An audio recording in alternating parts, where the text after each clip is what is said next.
Alright, for the damage state, we're just going to walk our way through these 5 new set of properties for it. The damage mode, so the first one by default we had is time-based, meaning that the object's animation, collider, and hitbox all are based around a time to turn on, turn off, or play an animation, don't play an animation. The first option is trigger only, and let's go and take a look at this one.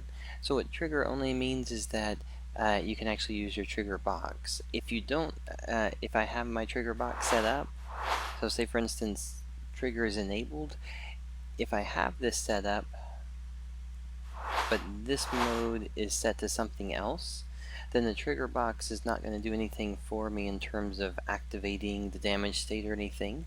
So you do have to make sure that your trigger only is set up that way. What I'm going to do though is make sure it's on by player, and then we're just going to do it by trigger right there. And then the trigger state, we'll have it on enter. And then the size, if we want to, what we can do is we can actually say that top is actually going to range a little bit higher right there for it, so that it's not going to activate until you get really close to it. And then just to double check here, let's just make sure. On the hit point box, you notice the very edge right there? So if you want, you could actually make this a little smaller, just as a little, for instance, maybe you want to allow the player to get kind of close, just so you're not punishing them for getting exactly on the edge. They have a little space to actually get in there.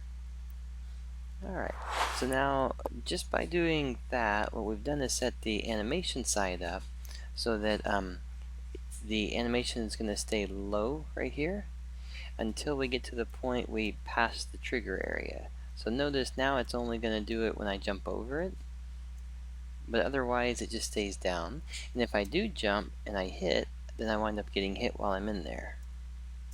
Alright, so a simple one, but one that at least it provides a very controllable spot so that you can either turn the animation to play it on or off, and then to set it up so that the collider hit points are turning on and off in conjunction with it.